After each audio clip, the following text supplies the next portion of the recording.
ലഹരി ഉപയോഗിച്ചത് കാരണം 10 മാസം നൊന്ത് പ്രസവിച്ച സ്വന്തം മാതാവെന്നോ, കഷ്ടപ്പെട്ട് വളർത്തിയ സ്വന്തം പിതാവെന്നോ, മകനെന്നോ, ഭാര്യയെന്നോ, കുടുംബമെന്നോ, കൂട്ടുകാരെന്നോ എന്നൊന്നും പരിഗണനയില്ലാതെ നിഷ്ഠൂരമായി കൊലപ്പെടുത്തുന്ന അപകടകരമായ വാർത്തകളാണ് ദൈനംദിനം നാം കേട്ടുകൊണ്ടിരിക്കുന്നത്. യഥാർത്ഥത്തിൽ നമ്മുടെ ആരോഗ്യം നാം എന്തിനു വേണ്ടി ഉപയോഗപ്പെടുത്തുന്നു എന്നുള്ളത് വളരെ പ്രധാനമാണ്. ഒരിക്കൽ നബി സല്ലല്ലാഹു അലൈഹി വസല്ലമ തങ്ങളും സഹാബത്തും ഇങ്ങനെ നിൽക്കുമ്പോൾ അവരുടെ അരികിലൂടെ അതിശക്തനായ ഒരാൾ ഇങ്ങനെ കടന്നു പോവുകയാണ്. അദ്ദേഹത്തെ അള്ളാഹുവിന്റെ മാർഗത്തിൽ പ്രയത്നിക്കുന്നവനായി ലഭിച്ചിരുന്നെങ്കിൽ എന്ന് സഹാബത്ത് ആഗ്രഹം പ്രകടിപ്പിക്കുന്നു.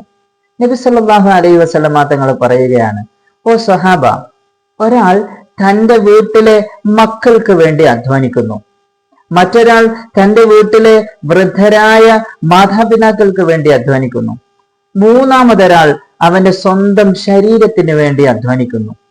ഈ 3 വിഭാഗം ആളുകളും അള്ളാഹുവിന്റെ മാർഗത്തിൽ പ്രയത്നിക്കുന്നവനാണ് എന്ന് ഹബീബായ സല്ലല്ലാഹു അലൈഹി വസല്ലമ തങ്ങൾ സഹാബത്തിനെ പഠിപ്പിക്കുകയാണ്. മക്കളായാലും മാതാപിതാക്കളായാലും സ്വന്തം ശരീരമായാലും കുടുംബങ്ങളായാലും കൂട്ടുകാരായാലും എല്ലാം അള്ളാഹു നമുക്ക് നൽകിയ അനുഗ്രഹമാണ്. ആ അനുഗ്രഹത്തിന് നന്ദി പറയുമ്പോഴാണ് ഒരാൾ യഥാർത്ഥ വിശ്വാസിയാവുന്നത്.